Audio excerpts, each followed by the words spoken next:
Welcome to the project demonstration of multi-mode smooth switching strategy for eliminating the operational dead zone in non-inverting boost converter.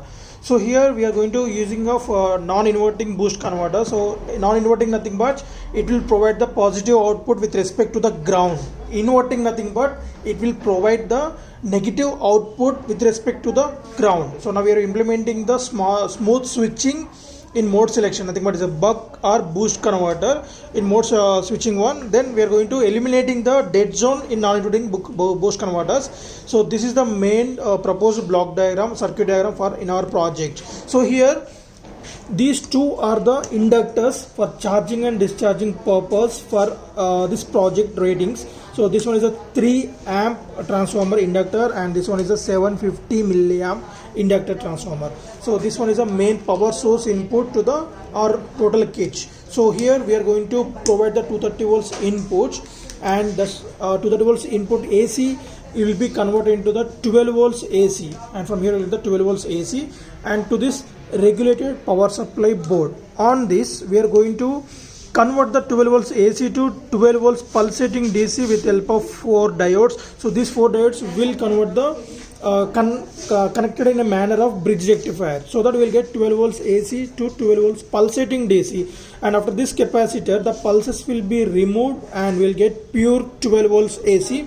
And to making use of our microcontroller we need to provide the 5 volts power supply. So for that we are going to place like 7805 regulator, so which will provide the regulator voltage of 5 volts constant power supply. So that is the main input source to our motherboard. So here we are going to provide the 5 volts input. So here we place the one more capacitor. Why? Because after the regulation also there may be a chance of ripples or AC signal in that regulation also. Then that will be that will be neutralized with help of this 1000 microfarad capacitor, and after that it will check the input from this selection switch.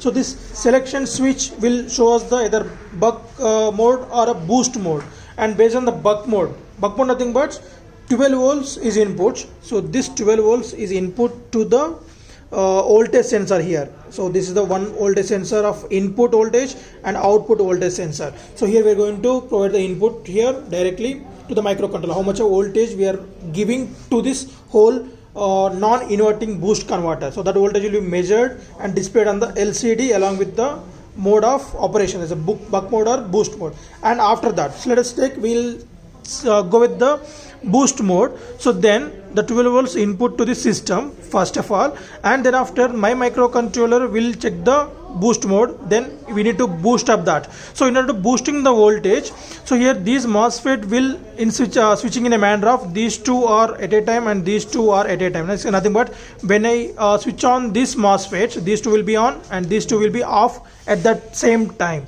So this will be operated in a such a manner this inductor will charge and then it will discharge again. So the discharging voltage will be given to the parallel seriously to this capacitor. So then V1 plus V2, this voltage will add as boosting voltage. Why? Because we are switching on and off the time with higher duration.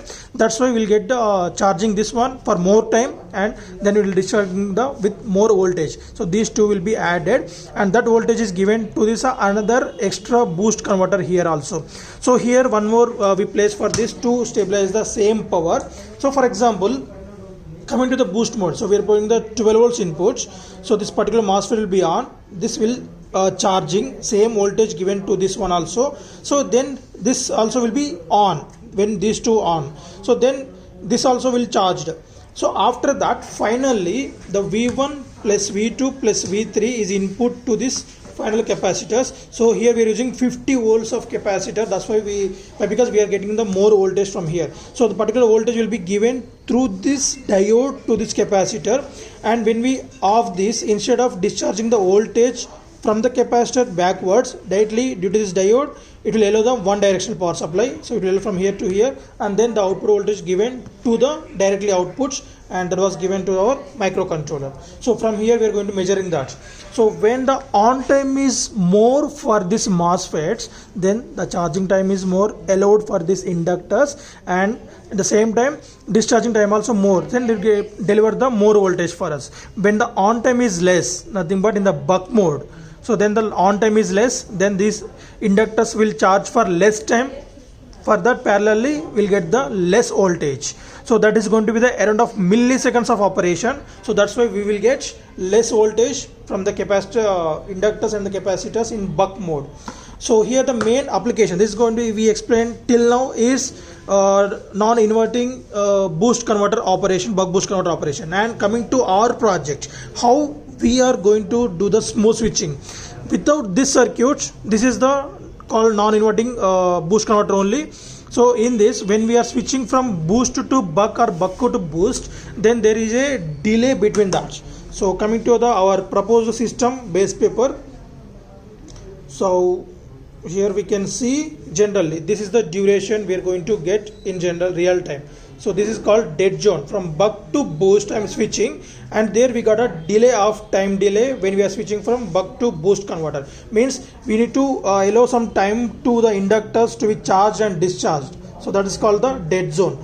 In order to smooth switching purpose, so these are in parallelly to this boost converter. We are connecting this proposed system, smooth switching proposed system, parallelly to this main non-inverting boost converter. So this will these 4 MOSFETs taking care of smooth switching whenever this getting the switched from buck to boost or boost to buck. In that milliseconds of gap duration, this will taking care of the boosting operation or bucking operation that will be decided by the microcontroller whenever the user selected this switch.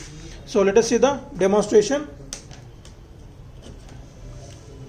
So coming to the connection, sorry, we interface these MOSFETs at C0, C1, C2, C3, this one, and this one is going to be the C6 and C7 MOSFETs. Directly we have interfaced these pins, and next voltage sensors A0, A1, and LCD at B2 to B7. So coming to this motherboard, there will be a reset switch to restart the microcontroller, and there will be one steel plated one. This one is a crystal oscillator, so which will provide the clock pulse to our microcontroller. So based on the clock pulse given inside that, it will execute the instructions like reading the input and controlling the pulse duration. These are the instructions we program the microcontroller that will be executed.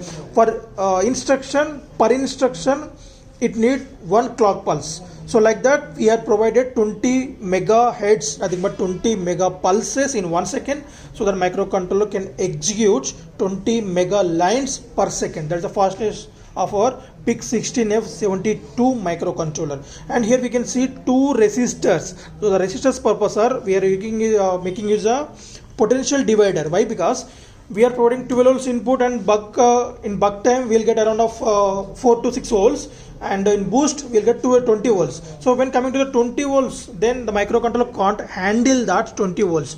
So in order to maintain less below the 5 volts, we are going to making use of potential divider of 10:1. So this particular voltage, potential divider will divide the voltage into 10:1, nothing but when the microcontroller get the 1 volt from this circuits, it will be multiplied into 10. So that's why when I'm getting 1 volt, it's indicated as a 10 volts. So that is the potential divider purpose. So let us see, and this is the potentiometer to control the contrast in the LCD. Right. After switching on the kit, then there will be a welcome message, as we can see that on the LCD screen. And now after LED on and off 2 times, it will check for the buck mode. So what is the buck mode? So now we are providing 13 volts. It will variable voltage varies because we are getting the transformer output, and this voltage will be buck to the 5.27 volts. Nothing but 13 volts is the input, and we are getting 5 volts. So when we are switching that directly, then it will be switching without any delay of 13 volts is the input. Now this is the input voltage, and in boost mode it will be boosted to around near to 20 volts, 21 volt.